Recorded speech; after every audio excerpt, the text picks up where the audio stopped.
ಪುರಾಣ ಪ್ರಸಿದ್ಧ ಅಬಲವಾಡಿ ತೋಪಿನ ತಿಮ್ಮಪ್ಪನ ಹರಿಸೇವೆಯನ್ನು ನಡೆಸಲಾಗ್ತಾ ಇದೆ. ಮಂಡ್ಯ ಜಿಲ್ಲೆಯ ಮತ್ತೂರು ತಾಲೂಕಿನ ಅಬಲವಾಡಿ ಗ್ರಾಮ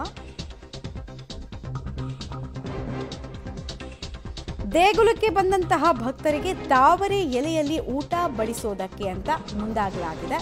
ರಾಶಿ ರಾಶಿ ಅನ್ನ, ಕೊಪ್ಪರಿಕೆಯಲ್ಲಿ ಸಾಂಬಾರನ್ನ ತಯಾರಿಸಿ ಅನ್ನ ಸಂತರ್ಪಣೆಯನ್ನ ಮಾಡಲಾಗ್ತಾ ಇದೆ. ಅಂದ್ರೆ ಅನ್ನದಾಸೋಹದ ಕೆಲಸ ಇಲ್ಲಿ ನೆರವೇರ್ತಾ ಇದೆ.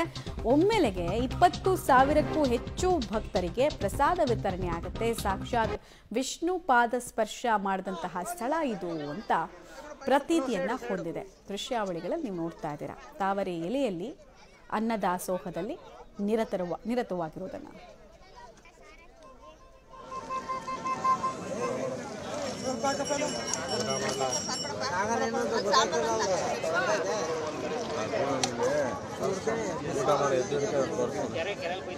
ಮಹಿಮೆ ಇದೆಯಲ್ಲ, ಈ ಜಾಗದ ಮಹಿಮೆ ತುಂಬಾ ಅದ್ಭುತ ಅಂತೆ. ವಿಷ್ಣು ಪಾದ ಸ್ಪರ್ಶ ಮಾಡಿದಂತಹ ಸ್ಥಳ ಅನ್ನೋ ಪ್ರತೀತಿ ಇದು. ಹೀಗಾಗಿ ತುಂಬಾ ಜನ ಬಂದು ಹರಿ ಸೇವೆಯನ್ನ ಮಾಡ್ತಾರೆ. ಇನ್ನು ತಪ್ಪಲೆಗಟ್ಟಲೆ ಅಲ್ಲಿ ಸಾಂಬಾರ್ಗಳನ್ನ ರೆಡಿ ಮಾಡಲಾಗ್ತಾ ಇದೆ. ಅನ್ನದಾಸೋಹ ನಿರಂತರವಾಗಿ ನಡೀತಾ ಇದೆ. ದಾನಗಳಲ್ಲಿ ಸರ್ವಶ್ರೇಷ್ಠ ದಾನಗಳಲ್ಲಿ ಅನ್ನದಾಸೋಹದ ದಾನದ ಬಗ್ಗೆ ಉಲ್ಲೇಖವನ್ನ ಪುರಾಣ ಗ್ರಂಥಗಳು ಕೂಡ ಹೇಳುತ್ತೆ. ಅದನ್ನು ಚಾಚು ತಪ್ಪದೆ ಇಲ್ಲಿ ಸಾಂಗೋಪಾಂಗವಾಗಿ ನೆರವೇರಿಸ್ಕೊಂಡು ಬರ್ತಾ ಇದ್ದಾರೆ.